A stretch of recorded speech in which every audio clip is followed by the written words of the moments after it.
Salam. Coba yang sebelah kiri saya, salam. Salam. Tengah, salam. Sebelah kanan. Oh, udah kompak. Salam. Ya. Kita hari ini akan beribadah, ya siapkan hati kita, pikiran kita, ya. Ada tertulis ya di Alkitab mengatakan penyembah yang benar adalah menyembah dengan roh dan kebenaran. Dengan roh, ya roh kita, ya. Tetapi apa yang dimaksud dengan kebenaran? Yaitu kita melepas status kita, ya, atribut kita, melepas topeng kita, melepas dosa kita, ya, melepas belenggu-belenggu kita, sehingga kita bisa layak di hadapan Tuhan, bersih, untuk bisa menjadi penyembah yang benar. Mari saja untuk kita semua bangkit berdiri. Kita akan memberikan penyembahan yang terbaik bagi Tuhan. Ini yang kami mau Bapa. Sebelum kami menyembah Engkau, menjadi penyembah-penyembah yang benar di hadapan Tuhan, kami mau Bapa melepas atribut kami, status kami, dosa kami, belenggu kami, bahkan topeng-topeng kami minta pengampunan-Mu. Biar Engkau menguduskan setiap kami, dan kami dilayakkan menjadi orang-orang yang berkenan. Amin. Untuk bisa menyembah, memuji dengan roh dan kebenaran. Roh Kudus, mari hadir di tempat ini. Urapi kami semua, penuhi kami semua dengan urapan yang baru. Biar sekali lagi kami bisa memberikan yang terbaik, yaitu persembahan hidup kami untuk Engkau. Terima kasih Bapa. Ini pujian kami, ini sembah kami di dalam nama Tuhan Yesus. Haleluya. Terima kasih Tuhan.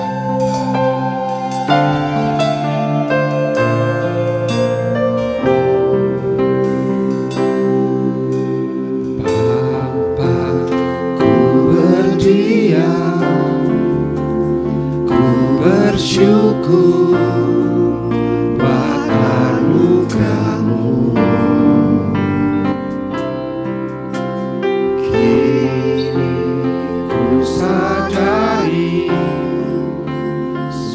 Dosaku telah diampuni saat ku renungkan,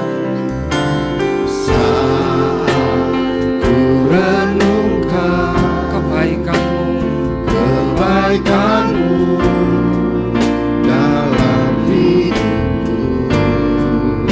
Kini ku sadari,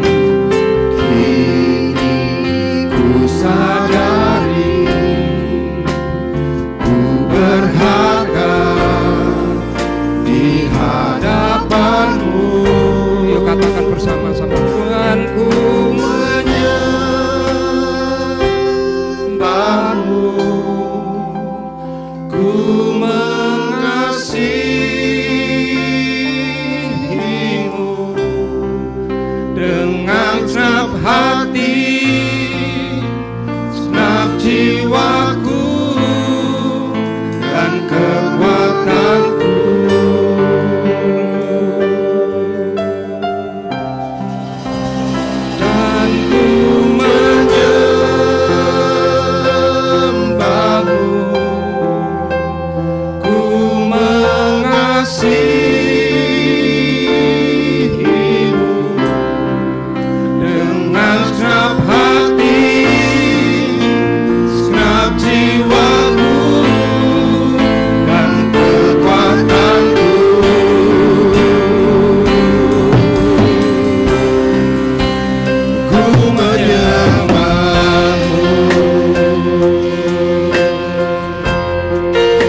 jiwaku dan kekuatanku. Yuk katakan dengan hatimu. Dan ku menyembahmu, ku mengasihimu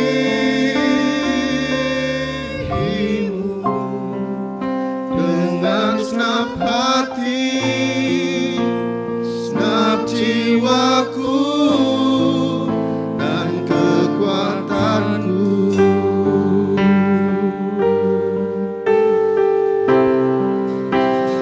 Ku menyembahmu. Kita tepuk tangan untuk Tuhan yang sudah hadir di tempat ini. Haleluya, haleluya. Saya mau tanya, ada yang datang di tempat ini dengan harapan yang mungkin putus? Ada yang datang dengan beban? Ada yang datang dengan penyakit? Ada? Ya.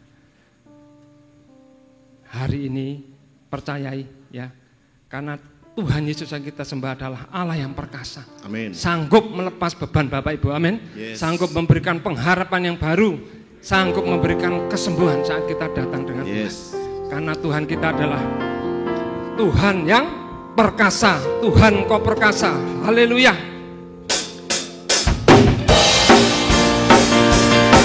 Yuk kita tepuk tangan. Semangat.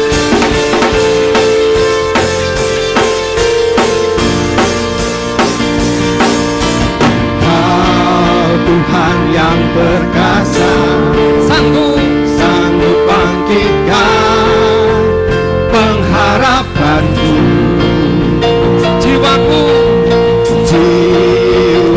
Kan bersorak, ku menyatakan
Haleluya.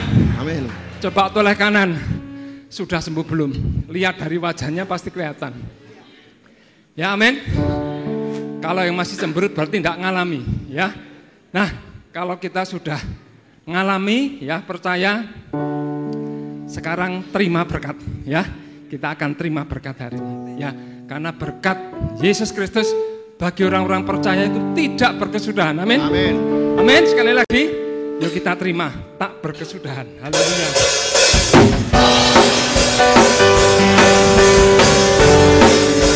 Yuk kita tepuk tangan lagi.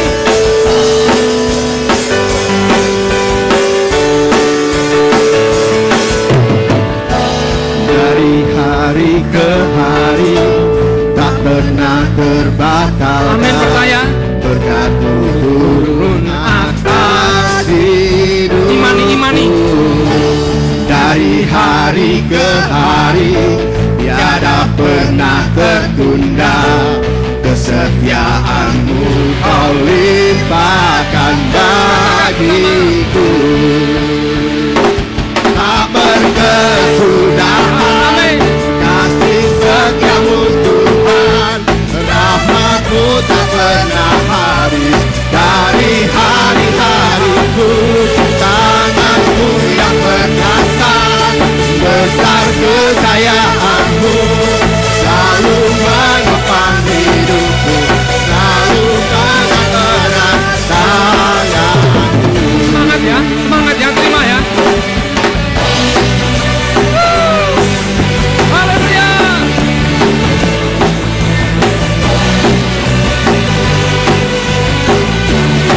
Yuk katakan bersama-sama, dari hari-hari. Dari hari ke hari tak pernah terbatalkan. Berkat-Mu turun atas hidup. Dari hari ke hari tak pernah tertunda.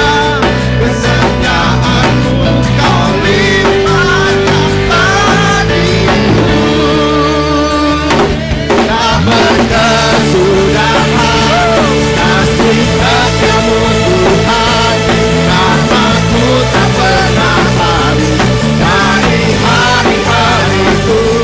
Tangan-Mu yang perkasa, besar kejayaan-Mu, selalu menopang hidupku, selalu pegang erat tangan-Ku.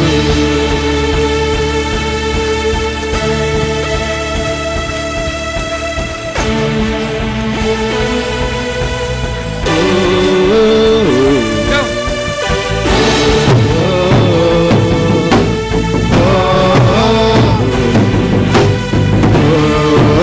Yuk sebelah kiri. Yuk tengah. Yuk. Sebelah kanan.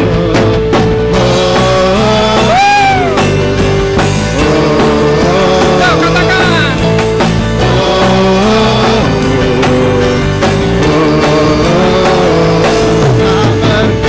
Berkesudahan kasih setia-Mu Tuhan, selalu sertakan dari hari-hariku.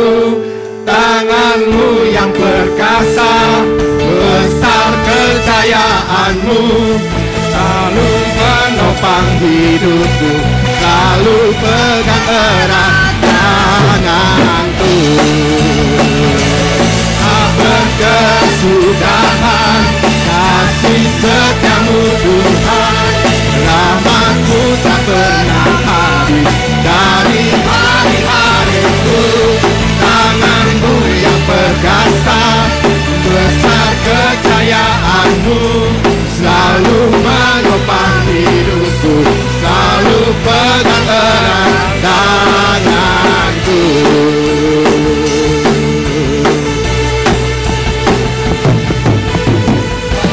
Haleluya. Ya silakan duduk Bapak Ibu.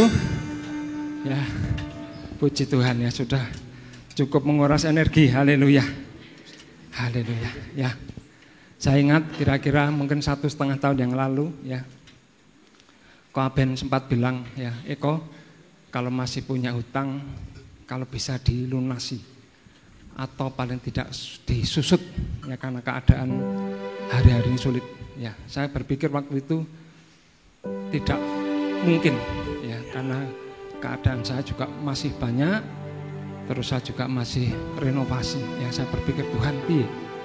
Tetapi puji Tuhan, saya setiap malam dengan istri hanya bisa berdoa bersama ya, menyerahkan jalan hidup saya. Ini Tuhan, apa yang terus saya kerjakan. Dan puji Tuhan, ya hari ini Tuhan jawab jauh lebih banyak, lebih besar. Bukan hanya saya bisa nyusut, tapi puji Tuhan hari ini saya bisa melunasi. Meskipun belum saya ambil, tapi sampai hari ini tanda kalau kita mau setiap langkah kita taruh kepada Tuhan. Ya, apa yang saya alami, Bapak Ibu juga bisa mengalami. Amin Bapak Ibu. Ya, lagu ini mengatakan setiap langkahku. Ya, mungkin di sini baru nanti kita akan nyanyi satu trip dan kemudian nanti kita akan menyanyikan bersama-sama. Haleluya, setiap langkahku.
Berdiri, kita nyanyikan ini bersama-sama.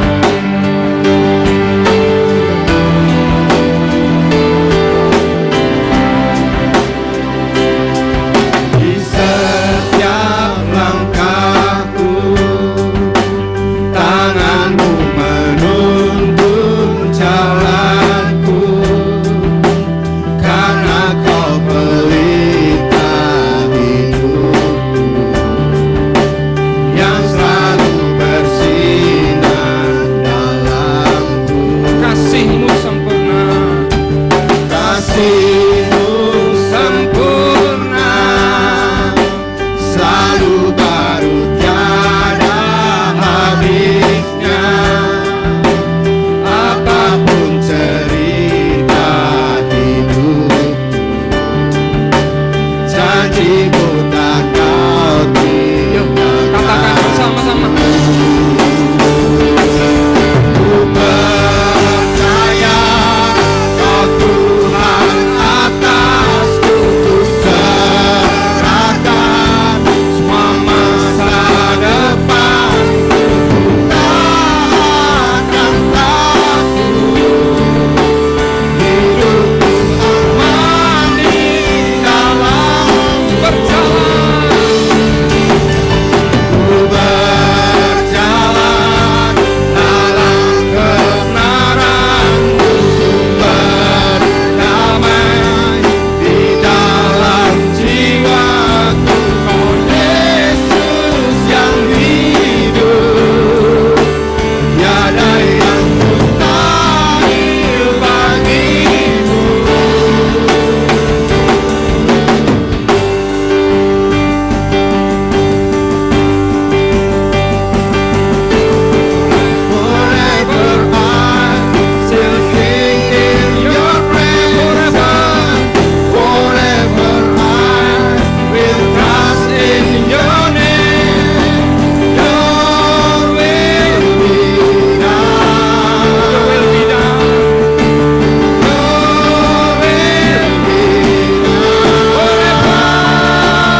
berjalan, ku berjalan dalam kebenaran-Mu, sumber damai di dalam jiwaku. Kau Yesus yang hidup, tiada yang mustahil bagiku.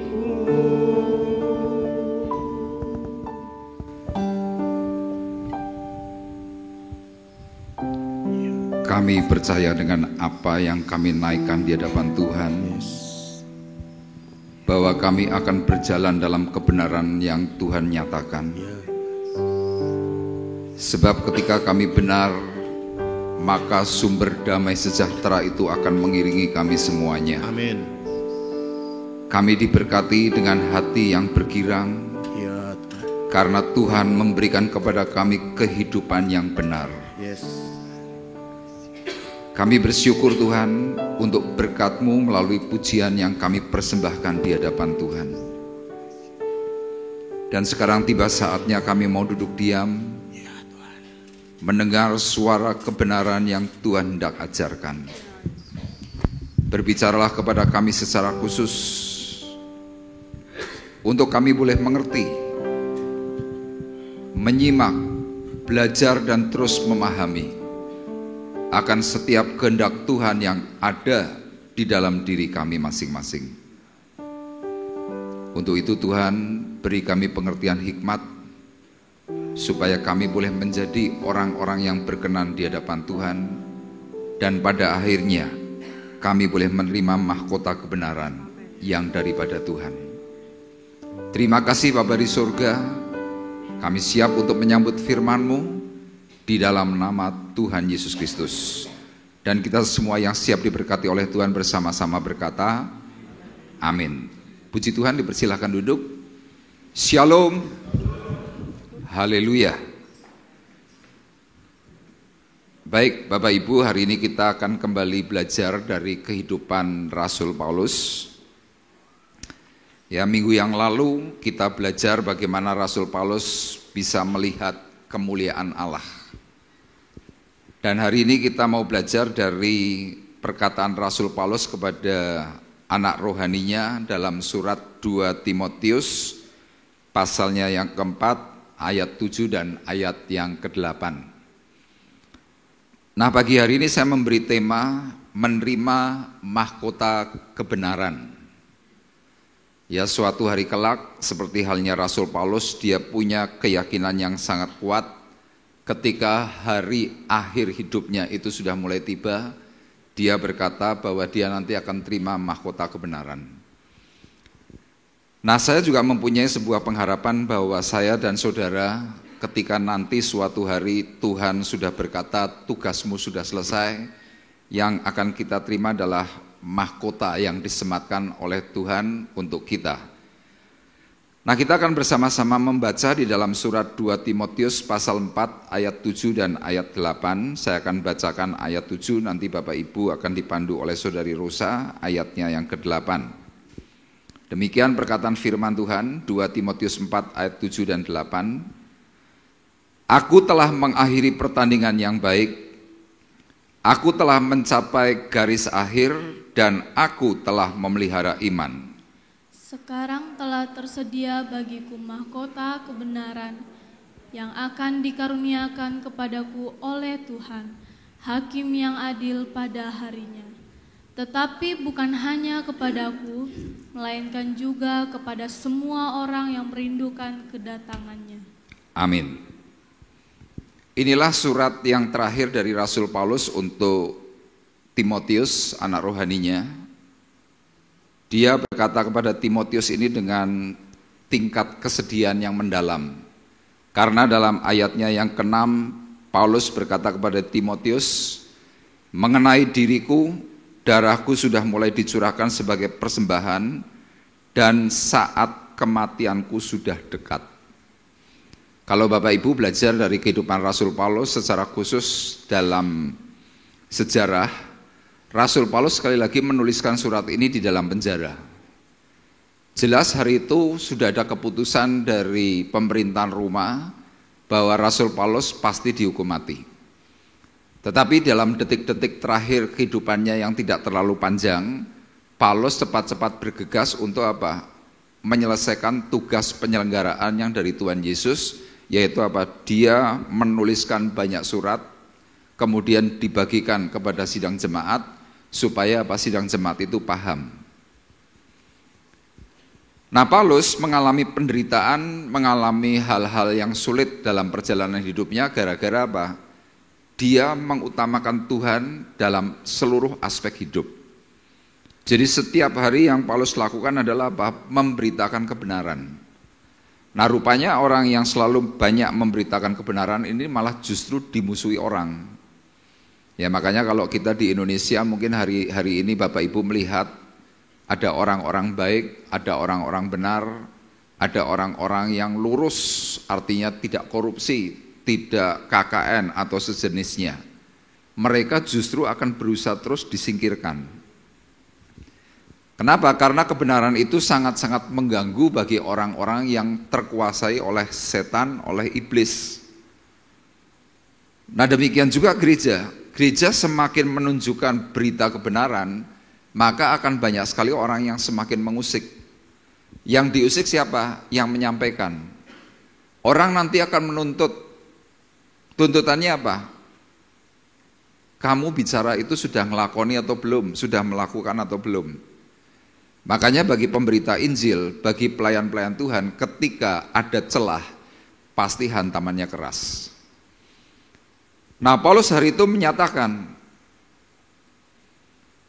aku telah mengakhiri pertandingan yang baik, aku telah mencapai garis akhir, dan aku telah memelihara iman. Artinya apa? Paulus berkata, meskipun aku dalam penderitaan, meskipun aku dalam tekanan, tetapi aku menyelesaikan pertandinganku itu dengan baik. Aku gak pernah lelah, aku gak pernah mundur, dan telah mencapai garis akhir. Kenapa? Karena dia memelihara iman percayanya. Nah, saat itulah kemudian Paulus menegaskan kepada Timotius, sekarang telah tersedia bagiku mahkota kebenaran. Jadi Paulus yakin bahwa ketika dia nanti mati, Tuhan menyambut dia dan Tuhan akan menyematkan mahkota kebenaran.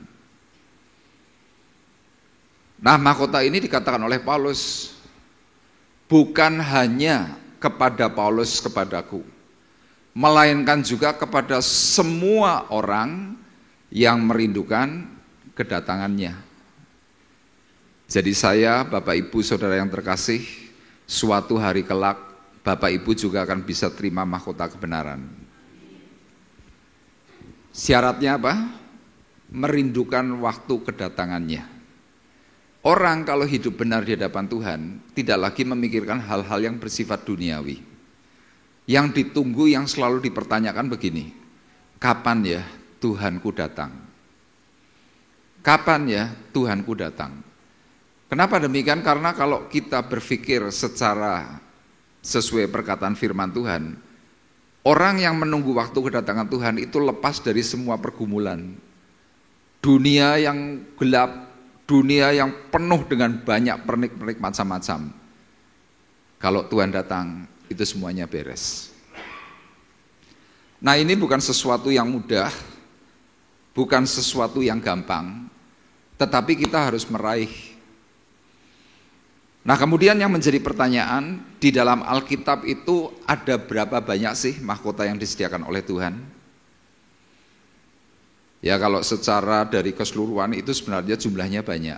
Tapi yang paling utama kita perhatikan, ada berapa mahkota yang Tuhan sediakan bagi kita? Tolong ditampilkan slide-nya. Ya, selanjutnya. Terus, ya. Saya mencatat mahkota yang Tuhan sediakan bagi kita yang pertama adalah mahkota kebenaran. Ya, ini ditulis dalam 2 Timotius pasal 4 ayat 8. Mahkota kebenaran ini adalah mahkota yang diberikan oleh Tuhan pada orang-orang yang menanti kedatangan Tuhan. Itu yang pertama. Kemudian mahkota kemegahan, itu ditulis dalam 1 Tesalonika 2 ayat 19. Ya, mahkota kemegahan itu adalah dari para pelayan Tuhan, kemudian melihat ada orang yang bertobat. Jadi waktu ada orang bertobat, sidang jemaat yang dilayani oleh Tuhan, nanti para pelayan Tuhan itu akan diberi yang namanya mahkota kemegahan. Itu yang kedua. Kemudian yang ketiga adalah mahkota yang abadi. Nah, mahkota abadi ini ditulis oleh Rasul Paulus dalam surat 1 Korintus pasal 9 ayat 25. Ditujukan kepada siapa? Kepada orang-orang yang setia. Ada orang-orang yang tidak terjun dalam pelayanan, tetapi sangat setia dalam ibadah. Setia mengikut Tuhan. Nah, nanti orang itu akan diberi yang namanya apa? Mahkota abadi. Itu yang ketiga. Kemudian yang keempat adalah mahkota kehidupan. Yakobus 1 ayat 12. Nah, saya akan bacakan buat Bapak Ibu. Mahkota kehidupan. Ayat ini berkata demikian. Berbahagialah orang yang bertahan dalam pencobaan, sebab apabila ia sudah tahan uji, ia akan menerima mahkota kehidupan yang dijanjikan Allah kepada barang siapa yang mengasihi Dia. Nah, ini bagian yang paling berat untuk kita bisa menerima mahkota kehidupan. Kenapa? Banyak orang waktu sedang kena namanya pencobaan, ujian, penderitaan, mereka rata-rata pasti tumbang. Ya, beberapa waktu yang lalu pernah ada orang kena kasus di Semarang. Kasus itu terus berurutan. Karena saking gak kuatnya, orang itu mengambil satu keputusan gantung diri, ngendat. Banyak sekali di kota-kota besar secara khusus mahasiswa punya problem karena perkuliahan, tahu-tahu naik ke lantai 7, terjun, mati. Makanya di sini Yakobus berkata, berbahagialah orang yang bertahan dalam pencobaan, sebab apabila ia sudah tahan uji, ia akan menerima mahkota kehidupan yang dijanjikan Allah kepada barang siapa yang mengasihi Dia. Jadi artinya apa? Waktu kita sedang mengalami problem, ujian, pencobaan, engkau punya pengharapan di dalam Tuhan, mengandalkan Tuhan, itu artinya apa? Tuhan berkata, orang ini adalah orang yang cinta Tuhan. Artinya meskipun ada persoalan, pengharapannya tetap tidak berubah. Nah, upahnya apa? Mahkota kehidupan. Kemudian yang terakhir, yang kelima, mahkota kemuliaan.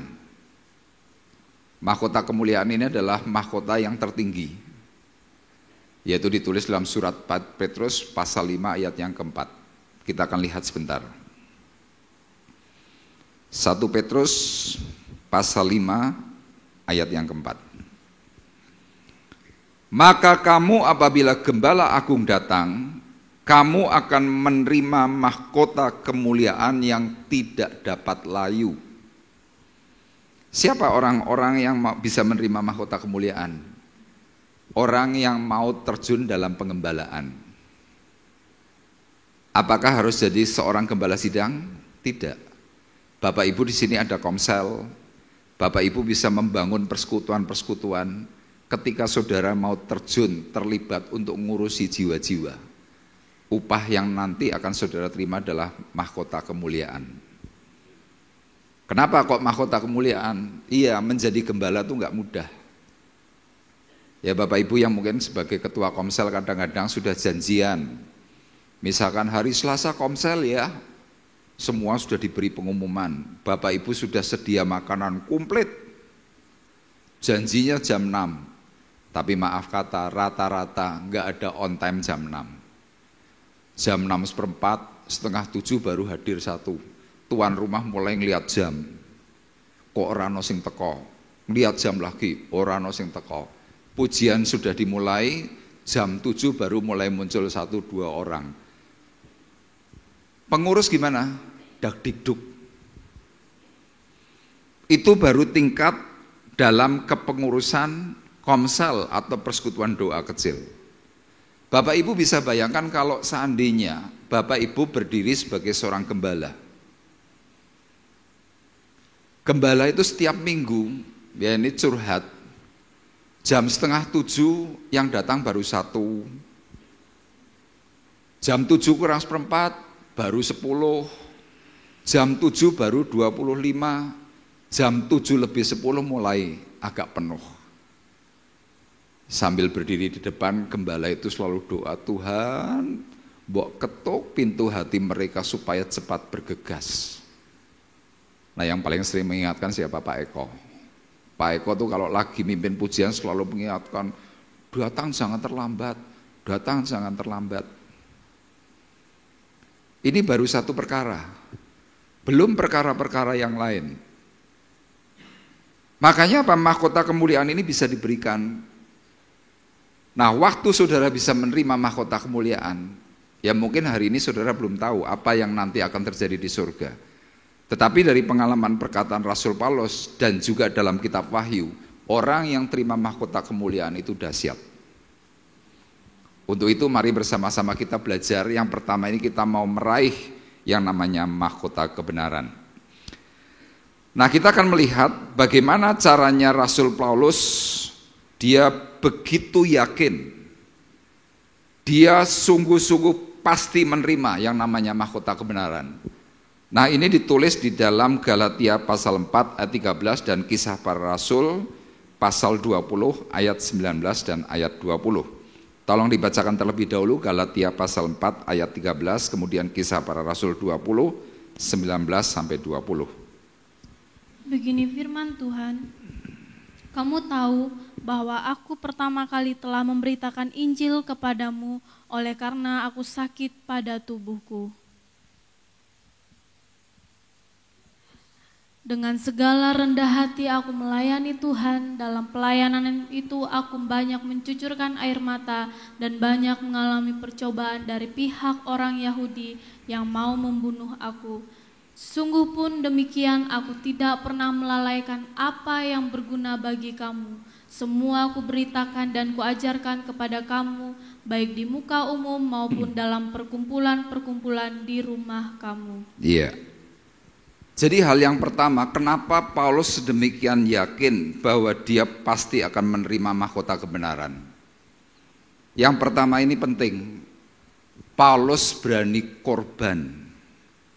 Ayatnya tadi dalam ayat Galatia pasal 4 ayat 13. Kamu tahu bahwa aku pertama kali telah memberitakan Injil kepadamu oleh karena aku sakit pada tubuhku. Ada di sini orang yang sakit kemudian bilang, Pak, saya tak keluar kota mau melayani Tuhan. Ada? Dari pengalaman saya hampir tidak ada. Sakit dioperke. Bahkan kadang-kadang kita mungkin pening, kepala mungkin pleng-plengan. Kita langsung berkata, aku nggak bisa pelayanan, aku nggak bisa ibadah. Paulus tidak. Secara tafsir dari perkataan hal sakit pada tubuh Paulus, pernah saya sampaikan ada 3 tafsir. Tafsir pertama itu Paulus kena glaukoma, ya matanya ada tekanan karena sirkulasi darah itu enggak tepat. Dan secara tafsir matanya Paulus itu secara tafsir itu mau lepas, melotot. Bapak Ibu bisa bayangkan, orang sakit mata karena glaukom itu kepala nyaris pecah. Kenapa? Tekanannya itu hebat. Jadi kayak orang ditinju. Paulus tetap pelayanan. Tafsir yang kedua, rabun senja.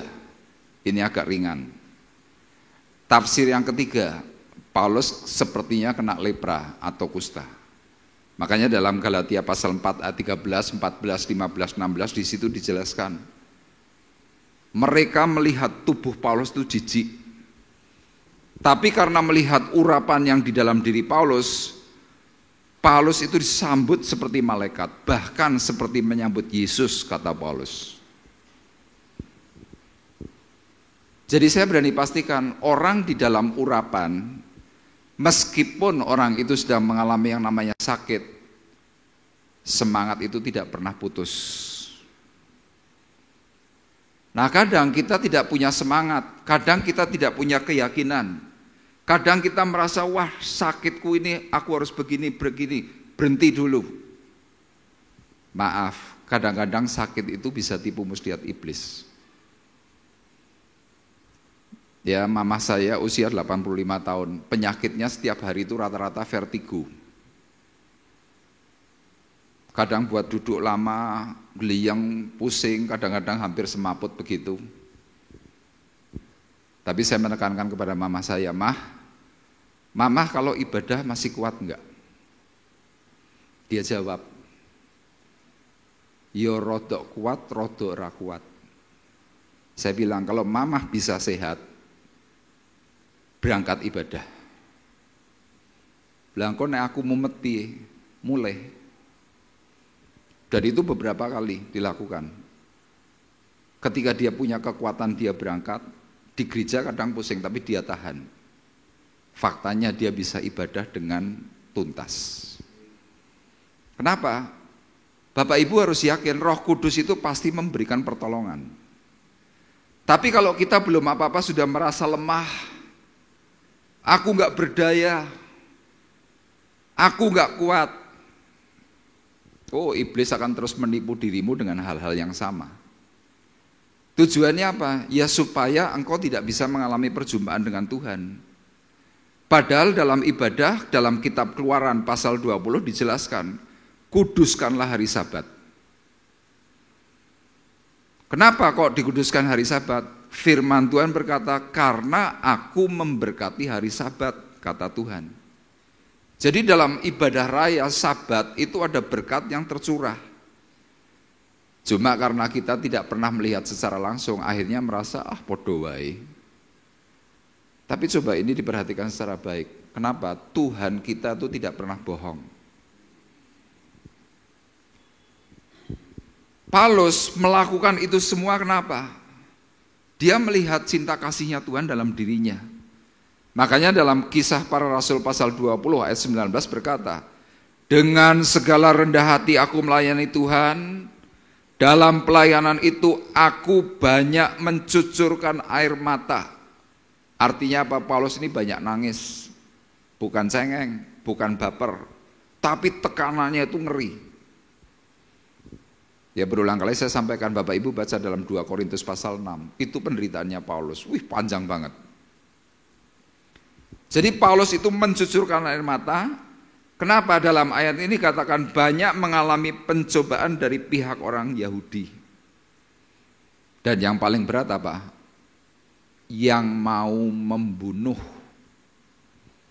Coba Bapak Ibu bisa bayangkan, saudara ini benar, saudara baik, saudara sopan, saudara jujur, tapi ada orang yang terus mengintimidasi, dimusuhi terus. Pasti orang itu akan lama-lama bertanya, salahku apa? Aku berbuat apa kok sampai orang tuh gak senang? Tuhan Yesus pernah menjelaskan, mereka membenci kamu tanpa alasan. Jadi kalau saudara mau cari alasannya ya tidak ada. Ilmunya mereka apa ya pokoknya. Makanya kalau kadang-kadang saudara seberang kita itu berkata pokoknya orang untuk gawe gereja. Alasannya apa? Pokoknya. Kalau pokoknya sudah habis perkara.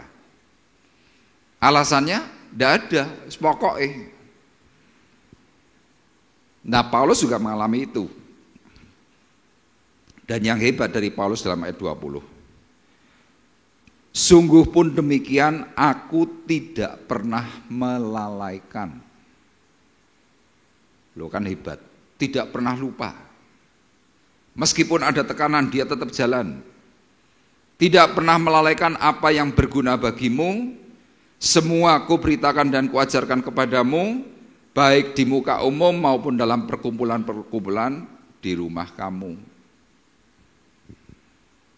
Nah Paulus tahu bahwa standar yang sudah dilakukan untuk Tuhan secara roh, Paulus ngerti bahwa hubungannya dengan Tuhan baik. Hubungannya dengan Tuhan di hadapan Tuhan benar. Makanya ketika hari akhir kematiannya Paulus hampir tiba, Paulus keyakinannya kuat bahwa nanti aku pasti akan menerima yang namanya mahkota kebenaran. Pertanyaan saya begini, bagaimana dengan kita? Coba slide-nya tampilkan. Paulus melakukan segala sesuatu untuk Tuhan dengan totalitas. Kenapa? Karena dia mencontoh Yesus yang meskipun dihina, disakiti, tetapi tetap menjalankan sudah tugas yang sudah dipercayakan. Jadi itu yang dilakukan oleh Paulus. Nah, kadang kita pada waktu diberi tugas, kita sedang tidak lagi melihat kepada apa yang Tuhan kerjakan. Maaf, kadang-kadang kita berpikir ngenakke pendetone. Padahal tugas pelayanan, tugas penyelenggaraan gereja itu bukan karena pendeta. Bukan karena pengurus, bukan karena penatua, bukan. Tetapi saya berkata, tugas penyelenggaraan gereja itu anugerah. Jadi kalau Bapak Ibu sudah diberi tugas, saya berkata anugerahmu besar. Engkau menjadi orang kepercayaannya Tuhan. Amin. Tapi kadang kita nggak paham. Saya beri contoh simpel. Bapak Ibu ini seorang bos, pemimpin. Kemudian kadang-kadang saudara dahulu mungkin kalau setor uang 100 juta, 1 miliar, 2 miliar, saudara harus pergi ke bank sendiri. Ngantrinya panjang. Meskipun ada yang jalur khusus, tapi tetap saja ngantri. Lama-lama saudara kehabisan waktu, saudara pusing. Kemudian Anda berpikir, siapa ya yang kira bisa tak percaya? Kemudian saudara mulai melihat, punya tukang kebun, sudah ikut saudara lama. Kerjanya ngapain? Cuma nyapu kebun, motongi rumput, motongi bunga, tanaman. Tapi saudara melihat, orang itu setia. Saudara mulai iseng-iseng begini, Pak, tolong ya, tolong nopo ndoro, setor ke duit yang bank. Pinten saudara ngetes 20 juta. Beri uang 20 juta, dia berangkat, kembali dengan lancar. Iso dipercaya. Besoknya lagi meningkat 50 juta. Besoknya lagi meningkat 100 juta. Lama-lama 1 miliar, lama-lama 2 miliar. Dan tetap dijalankan dengan baik. Apa yang saudara lakukan untuk membantu ini? Upah yang cukup. Gajinya yang tadinya minim, hanya setingkat tukang kebun, dinaikkan lebih. Kenapa? Itu yang dikatakan upah. Makanya kalau di dalam Tuhan, seorang yang berani korban untuk Tuhan, apa itu? Daya, dana, doa. Daya ini tenagamu, dana keuanganmu, doa ini loh hatimu. Saya berani pastikan, engkau tidak akan pernah kekurangan dalam hal keuangan. Loh kok bisa? Loh Tuhan gak pernah mau berhutang. Makanya kalau kita sebagai anak-anak Tuhan kadang-kadang terus ngeluh, aduh kurang, aduh utangku masih banyak, aduh. Kita harus mulai evaluasi ada apa. Maaf, kadang-kadang kita ini terlalu berhitung dengan waktu. Kebagian sedikit gak bisa. Kelamaan sedikit gak bisa. Ini yang membuat apa? Tuhan juga berhitung. Makanya saya sebagai pelayan Tuhan, handphone saya ini gak pernah mati 24 jam. Kalau saudara menghubungi saya sampai katakanlah tidak diangkat, ada miss call-nya pasti tak balesi. Termasuk kalau di situ ada mungkin pesan WA, pasti tak balesi. ada banyak sekali orang begitu jam 9, jam 10 malam pateni. Nanti dinyalakan lagi jam 7. Dan itu bukan hanya berlaku bagi orang-orang khusus, banyak hamba-hamba Tuhan yang berhitung dengan waktu. Dan yang celaka kalau orang itu adalah orang yang ngurusi bagian kematian. Ada yang mati tadi malam jam 2 dicari, gopiak ndak bisa ketemu.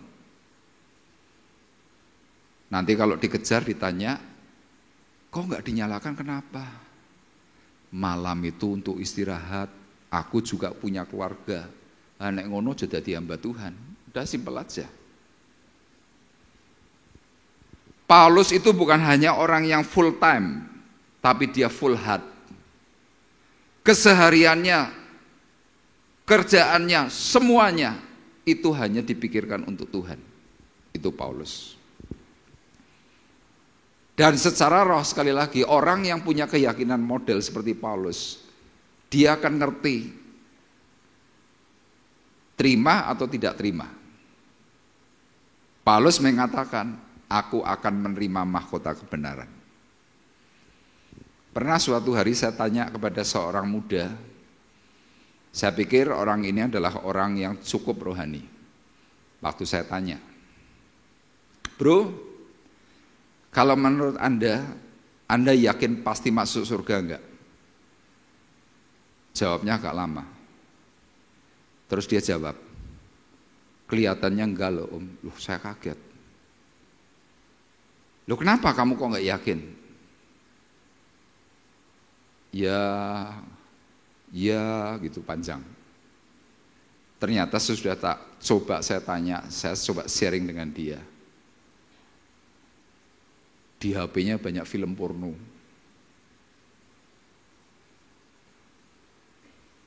Tontonannya itu tidak senonoh. Ini yang tadi saya katakan, rohmu itu tidak bisa bohong. Makanya setiap kali kita mau berhadapan dengan Tuhan, rasanya ada perasaan takut, ada perasaan gentar, ada perasaan kayaknya nggak layak. Kenapa? Roh itu berbicara. Makanya yang pernah saya sampaikan, di dalam kehidupan kita manusia, Tuhan itu sudah memberikan 3 hukum. Hukum yang pertama adalah hukum hati nurani, yaitu ditulis dari mulai zaman Adam sampai terakhir itu Musa. Abraham itu menerima hukum hati nurani, waktu dia salah, hatinya nggak enak. Sama Bapak Ibu kalau yang lagi salah, hatimu kan mesti nggak enak. Ganjel. Engkau yang melakukan dosa meskipun tidak ada yang tahu, ganjel itu pasti.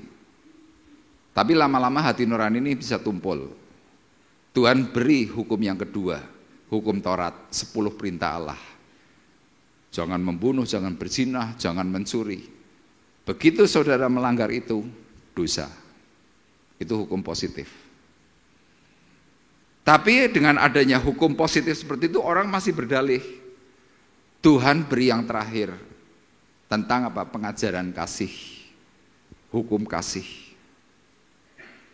Kalau dalam hukum Taurat dikatakan berzina itu dosa, hukum kasih tidak berbicara itu. Hukum kasih berbicara kalau engkau melihat wanita dan serta menginginkan dalam hatimu, kamu sudah berdosa. Lu nembe nyawang tok tuh lu sudah dosa. Jadi kalau kita mau berdalih untuk hal-hal yang lain, rohmu tahu, rohmu bisa menjawab layak atau tidak layak.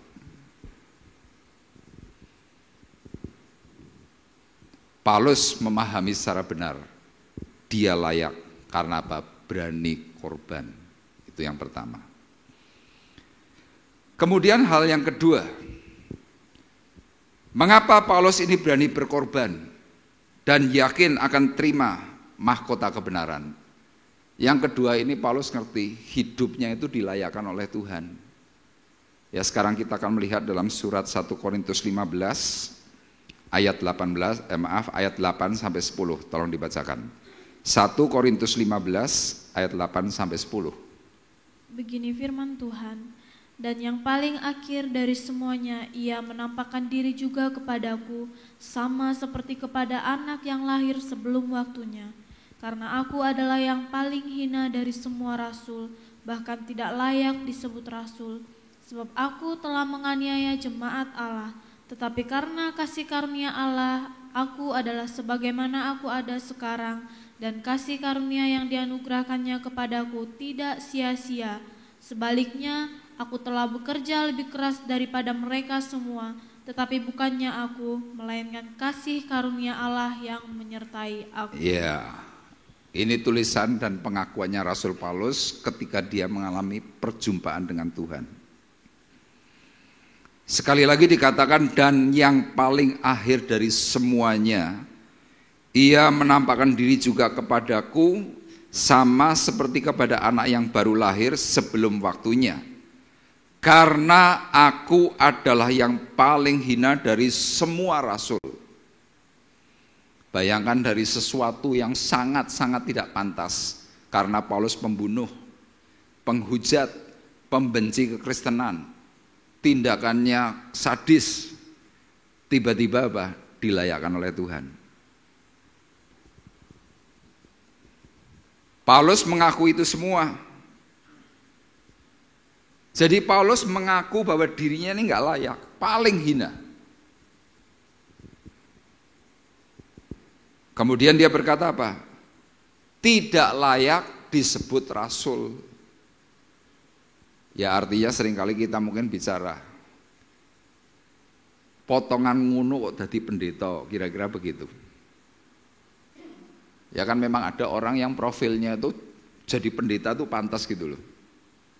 Ya misalkan mungkin berwibawa, penampilannya itu mantap begitu. Tapi kadang ada pendeta yang tidak potongan pendeta.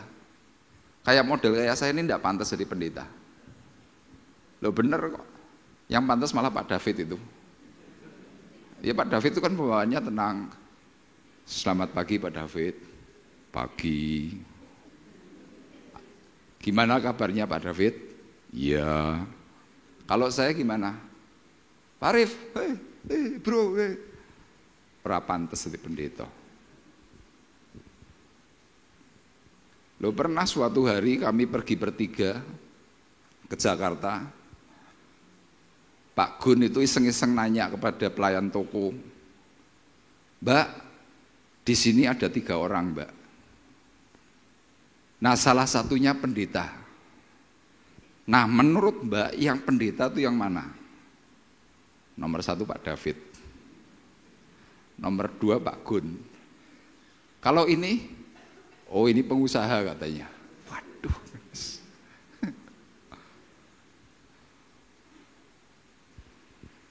Penampilannya bukan pendeta, tapi hatinya full heart. Ini loh Rasul Paulus juga seperti itu. Dikatakan apa? Tidak layak disebut rasul. Kenapa? Sebab aku telah menganiaya jemaat Allah, tetapi karena kasih karunia Allah, aku adalah sebagaimana aku ada sekarang. Jadi hidup yang kita miliki ini anugerah. Jadi saya yang hari ini tidak punya potongan hamba Tuhan, tapi saya sadar, saya dilayakkan. Ini anugerah. Paulus ngerti dilayakkan, ini anugerah bisa diangkat jadi rasul. Nah, seorang yang sadar diri bahwa hidup itu anugerah, Paulus berkata, dan kasih karunia yang dianugerahkannya kepadaku tidak sia-sia.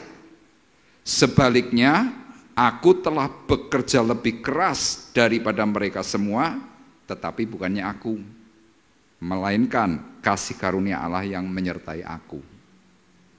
Itu Paulus. Paulus tidak pernah menolak pelayanan. Ada bahaya disamperi, kendel orangnya. Semua dihadapi. Itu Paulus. Tadi dalam poin pertama, meskipun sakit, dia tetap menginjil. Meskipun sakit, ada orang yang sakit tumpang tangan, sembuh.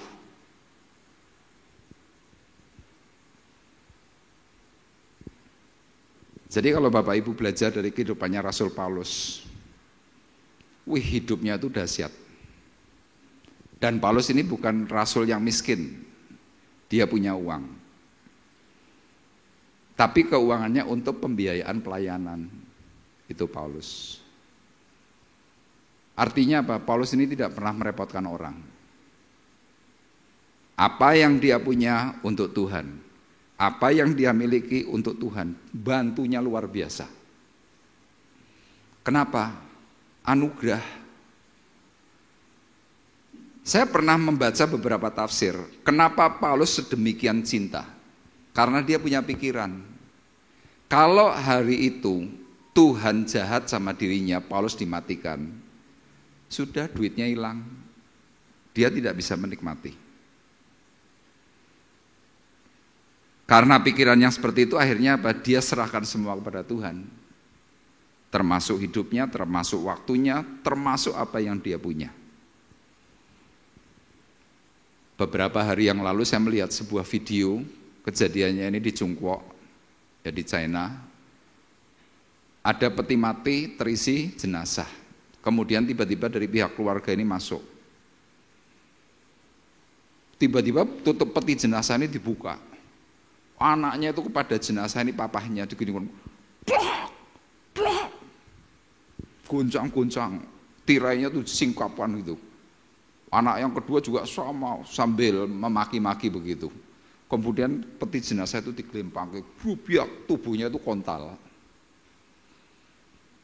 Dan ternyata dalam pemberitaan apa?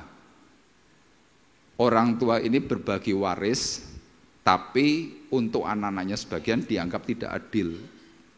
Wah, anaknya ngamuk. Dalam ulasan itu terus dikatakan begini. Inilah manusia. Jadi Anda yang hari ini diberkati oleh Tuhan, nikmatilah hidupmu untuk dirimu dan nikmatilah hidupmu bersama Tuhan. Oh, mati di sio-sio, coba bayangkan. Bapaknya sendiri loh. Sama banyak sekali kasus di dunia. Ya terakhir di Singapura. Kenapa hari ini kalau Bapak Ibu pergi ke Singapura melihat ada banyak sekali orang tua yang usianya sudah 70 tahunan tetap kerja? Karena apa? Pemerintah menetapkan, meskipun kamu tua, kamu harus punya penghasilan. Meskipun kerjamu nggak maksimal, tapi harus tetap kerja. Gara-garanya apa? Ada orang tua yang memberikan harta kepada anak serta menantunya, habis itu orang tua ini ditendang. Sampai miskin, nggak punya rumah, sakit pun nggak diurusi. Waktu itu kalau nggak salah Lee Kuan Yew masih menjabat. Dengar cerita itu, wah ini panggil, diperkarakan, masuk penjara. Statusnya kemudian dikembalikan. Jadi Bapak Ibu bisa bayangkan kalau kita ini ngotot berpegang kepada harta duniawi yang seolah-olah itu adalah milik pribadi. Ada banyak perkara yang kadang-kadang di luar dugaan. Ngerti-ngerti masa tuamu ngenes. Tapi kalau Bapak Ibu perhatikan dalam kehidupannya Rasul Paulus, dia happy, dia bahagia hidup bersama Tuhan, dia sadar hidup sepenuhnya bahwa itu adalah anugerah. Makanya saya mau ingatkan kepada Bapak Ibu, kita yang sudah menerima anugerah Tuhan, kita harus mau berpegang kepada apa yang Rasul Paulus katakan. Sebaliknya aku telah bekerja lebih keras daripada mereka semua. Harapan saya apa? Kalau Bapak Ibu diberi tugas di dalam gereja atau dimanapun, lakukanlah itu dengan segenap hatimu. Yang amin cuma satu. Lakukan dengan segenap hatimu, amin. Itu untuk Tuhan. Saudara jangan berpikir bahwa begini, waduh kalau aku tinggalkan kerjaanku, kok terus hasilku piye? Saya sudah sampaikan berulang kali, Tuhan kita kaya, Tuhan kita tidak berhutang. Loh, saya sebelum menjadi seorang full time seperti ini, saya pernah mencoba dari tahun 2000 sampai menuju 2004, saya bekerja itu setahun per bulan itu sudah mulai saya kurang-kurangi. Tahun 2000 saya kurangi 20%. Dan saya melihat pemeliharaan Allah itu ada. 2001 tambah lagi kurang 20%, artinya masuk 40%. Pemeliharaan Allah itu ada. Sampai akhirnya di akhir 2004, saya dipanggil untuk full time. Dan saya mau sampaikan kepada Bapak Ibu, saya tidak semakin miskin. Saya dicukupkan. Cukup bukan limpah. Yaitu Cik Lian sering kali ngomong, cukup buat beli mobil, cukup buat beli sepeda motor, cukup. Bapak Ibu mau limpah apa cukup? Cukup saja. Mau keluar negeri? Cukup. Semuanya cukup. Kenapa? Tuhanmu itu menjamin segala sesuatu. Makanya Paulus berkatanya jelas, karena kasih karunia Allah, aku adalah sebagaimana ada aku sekarang. Artinya apa? Paulus tidak pernah kurang. Paulus punya masalah, tetapi itu masalah itu gara-gara sebuah hal benar. Bukan karena dirinya bermasalah. Dia dikejar-kejar tentara gara-gara apa? Memberitakan Yesus yang hidup. Makanya akhirnya dia punya keyakinan, wah kerjaku sip nih, kerjaku beres. Aku nanti bisa terima mahkota kebenaran. Dan yang terakhir, yang ketiga. Yang terakhir karena Paulus ini adalah pribadi yang taat. Ya, waktu 10 hari pekan Pentakosta, Saudari Rosa khotbah soal taat. Kata taat, ya, itu di atas. Dibaca dari kanan ke kiri, ya bacanya taat. Terus kalau saudara berada di balik tembok, kalau tembus itu, dibacanya juga sama, taat. Diwolak-walik itu taat. Pesannya apa? Orang kalau taat, saudara mau dijengking, saudara mau ditendang, mau diapa-apakan, wolak-walik podo. Apa itu? Taat. Oh, ini simpel loh. Paulus bukan hanya cuma sekedar taat, dia sangat taat. Kita perhatikan Kisah Para Rasul 20 ayat 22 sampai 24, saya akan bacakan. Tetapi sekarang sebagai tawanan roh, aku pergi ke Yerusalem dan aku tidak tahu apa yang akan terjadi atas diriku di situ. Selain daripada yang dinyatakan Roh Kudus dari kota ke kota kepadaku, bahwa penjara dan sengsara menunggu aku. Tetapi aku tidak menghiraukan nyawaku sedikit pun, asal saja aku dapat mencapai garis akhir dan menyelesaikan pelayanan yang ditugaskan oleh Tuhan Yesus kepadaku untuk memberi kesaksian tentang Injil kasih karunia Allah. Paulus mengatakan, aku ini tawanan roh. Ini cuma ungkapan. Tapi yang benar adalah apa? Paulus dipimpin dalam arahan Roh Kudus. Paulus mengistilahkan apa? Sebagai tawanan roh. Pertanyaan saya begini, Bapak Ibu sebagai orang percaya yang apalagi kemarin waktu pekan Pentakosta saudara banyak datang. Saudara sudah dipimpin Roh Kudus atau belum? Sudah. Sebenarnya waktu kita tahu pimpinan Roh Kudus itu secara mutlak, saudara itu tertawan. Kenapa tertawan? Karena ketika engkau berbuat salah, ketika ini contoh, engkau yang sudah berhenti minum, ngerti-ngerti karena teman, saudara nenggak lagi, gak banyak, 2 sloki. Nanti temanmu bilang, kanggo anget-anget ora apa-apa. Ya memang 2 sloki enggak apa-apa, enggak marake mabuk. Tapi sesudah saudara selesai minum, nanti pulang rumah kan hatimu mesti gini. Aduh, enak banget. Gelisah. Nanti saudara mulai apa? Ada teguran. Tegurannya bukan teguran masalah kecelakaan, bukan. Tapi hatimu semakin cemas. Nah, orang yang dipimpin oleh Roh Kudus seperti itu. Melakukan pelanggaran, melakukan kesalahan, tidak tunduk, pasti ada sesuatu yang di batin itu nggak enak. Nah perbedaannya apa? Perbedaannya kalau orang model seperti Paulus dipimpin oleh Roh Kudus sebagai tawanan roh, dia ngikut. Roh Kudus berkata lurus, dia ikut. Roh Kudus berkata belok kanan, dia ikut. Tapi kadang kalau kita sudah dipimpin Roh Kudus bilang lurus, kita ngomong Allah menggok sithik ora apa-apa. Saudara tidak masuk dalam kategori tawanan roh.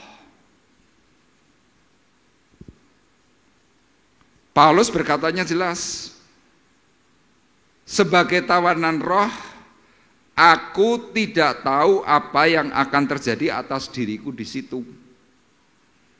Jelas ayat ini kemudian berkata, selain daripada yang dinyatakan Roh Kudus dari kota ke kota kepadaku, bahwa penjara dan sengsara menunggu aku. Bayangkan, Rasul Paulus itu intim dengan Tuhan, setiap kali peristiwa akan terjadi, Tuhan bicara, Paulus, sebentar lagi kamu akan dilempari batu. Saudara kalau kira-kira tahu lebih dulu, wani apa ora?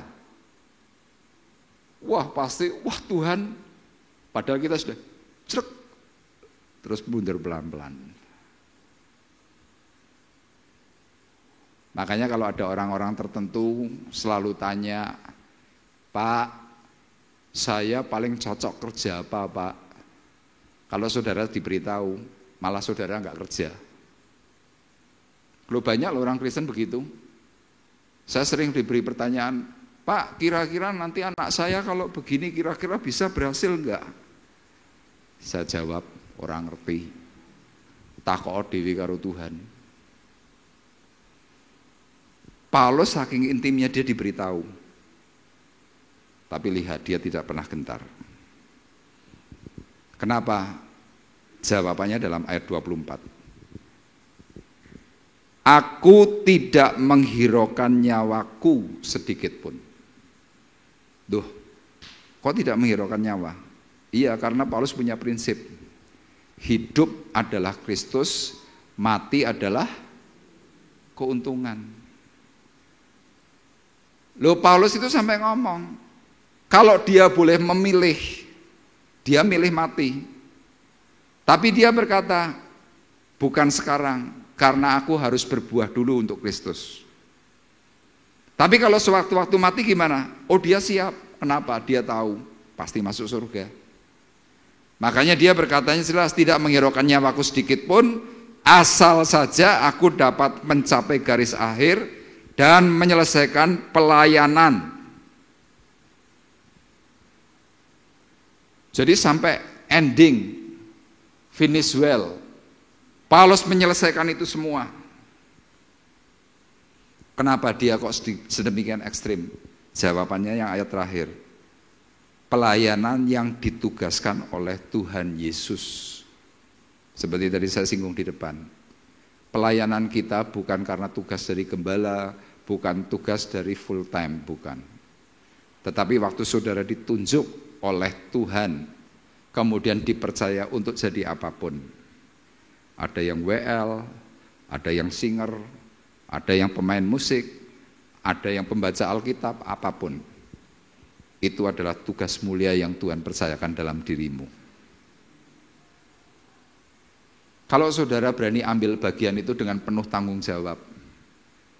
Yang pertama ya, Bapak Ibu diberitahu, engkau pasti akan terima yang namanya mahkota kebenaran. Terus di bumi saudara akan dapat apa? Upahmu dicukupkan oleh Tuhan. Engkau yang dahulu mungkin merasa, aduh kurang. Tiba-tiba Tuhan beri sesuatu yang di luar dugaan. Saya masih ingat anaknya Pak Eko waktu di mana pas COVID lagi gencar-gencarnya. Kemudian dia harus cuti sekolah sambil menunggu skripsi. Skripsinya dipersulit. Tapi kemudian di sela-sela dia menunggu, dia banyak pelayanan membuat video untuk upload YouTube soal khotbah. Saya nggak pernah tahu kalau ada kesulitan. Tetapi ketika dia sudah lulus, dia kesaksian. Kesaksiannya apa? Dengan melayani Tuhan, Tuhan buka jalan semuanya. termasuk di dalam masalah pekerjaan. Sama Bapak Ibu yang hari ini mungkin sedang mempunyai problemnya apapun. Saudara yakin ini perkataan Paulus, bahwa Tuhan tidak pernah berutang. Yang paling indah adalah apa? Ada mahkota kebenaran yang Tuhan sudah sediakan untuk hidupmu, bagi yang bersungguh-sungguh. Ya, biarlah perkataan firman Tuhan pagi hari ini boleh mengingatkan kita, mari kita semangat, jangkau jiwa, dan semuanya demi kemuliaan bagi Tuhan. Amin. Tuhan memberkati. Kita akan menaikkan pujian, ku hidup karena anugerah-Mu.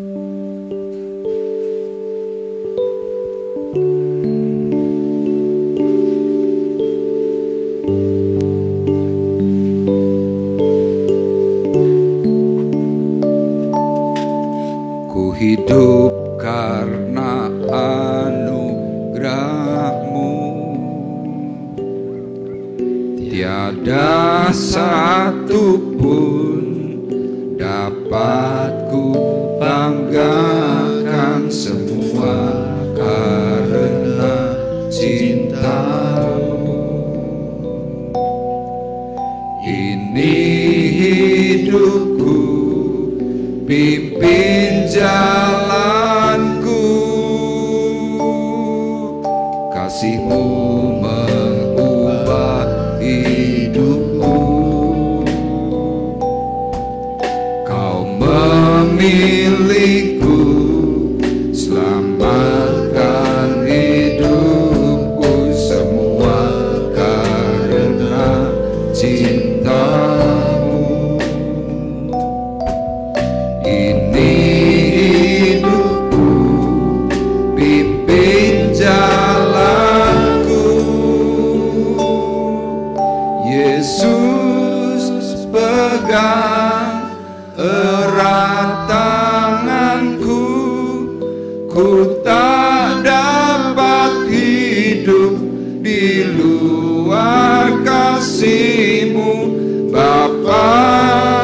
Jangan tinggalkan aku, Engkau alasan selama ku hidup.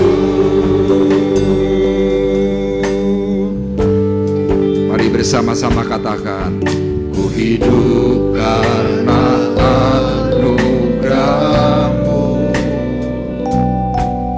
tiada satu pun dapat ku banggakan, semua karena cinta-Mu. Ini hidupku, pimpin jalanku, hidupku, pimpin jalanku, kasih-Mu mengubah hidupku, kasih-Mu mengubah hidupku. Kau memilihku, selamatkan hidupku, memilihku, selamatkan hidupku, semua karena cinta-Mu. Ini hidupku, pimpin jalan.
berkata terima kasih kepada Tuhan.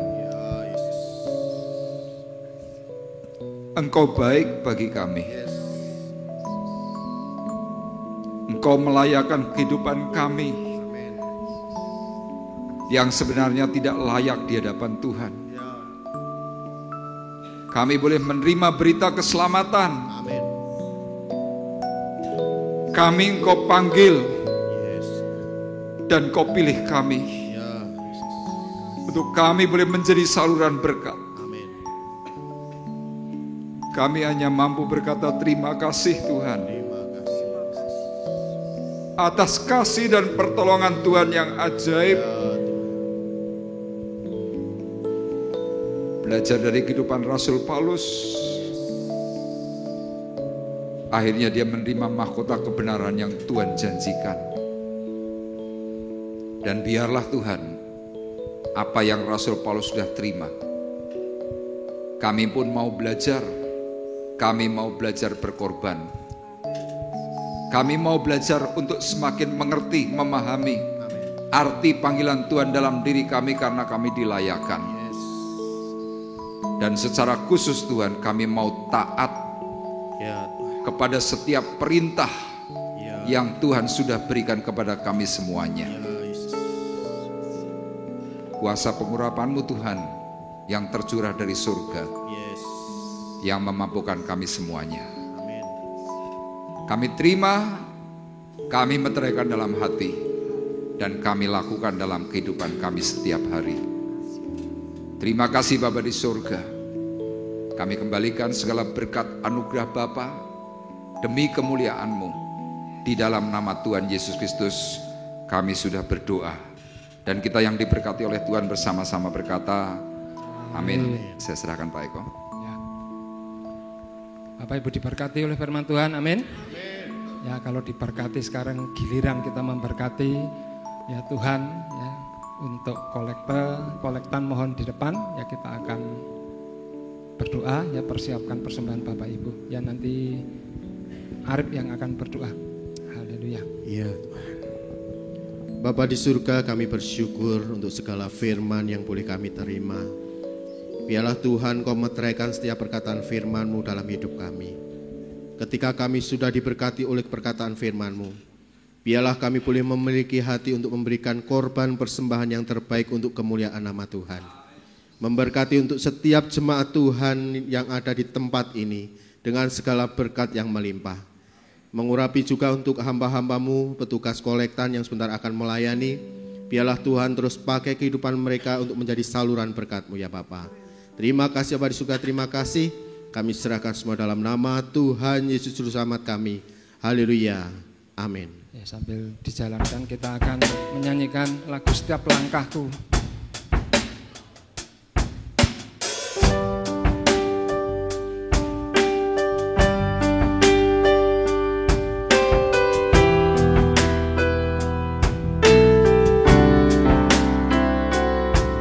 Setiap langkahku, tangan-Mu menuntun jalanku, karena Kau belum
Baik, kita akan bersama-sama mengakhiri perjumpaan ibadah kita pagi hari ini. Saya undang kembali Bapak Ibu untuk bangkit berdiri, kita akan berdoa.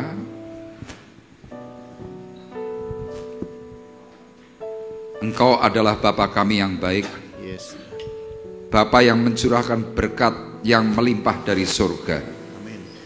Secara khusus Tuhan, untuk hamba-Mu, anak-Mu Bapak Budi Hartono yang berulang tahun 9 Juni, kiranya segala berkat anugerah kasih Bapa di surga semakin melimpah. Kekuatan, kesehatan, hikmat, bahkan cinta kepada Tuhan semakin bertumbuh dalam hati dan sanubarinya. Engkau berkati dalam aktivitas, berkati dalam usaha pekerjaan, berkati keluarganya, anak-anak, menantu, cucu, untuk boleh menjadi saluran berkat. Amin. Terima kasih untuk waktu dan hari kesempatan yang Tuhan terus nyatakan atas Bapak Budi. Biarlah Tuhan untuk masa ke depan dia boleh semakin menyatakan cintanya kepada Tuhan. Dan pagi hari ini Tuhan juga kami berdoa untuk Pak Woto, untuk Ibu Harsi. Kami bersyukur untuk kesehatan yang Kau terus tambahkan. Dan kami terus berdoa Tuhan supaya kekuatan kesehatan yang Tuhan nyatakan semakin bertumbuh, disempurnakan, dan kembali kuat, sehat. Amin. Seperti sedia kala. Amin. Terima kasih, dan kami juga berdoa Tuhan untuk anak-anak sekolah yang masih ujian, bahkan keluarga kami Tuhan, untuk sidang jemaat-Mu yang sedang mencari pekerjaan, yang membutuhkan anugerah kasih setia, Tuhan tolong.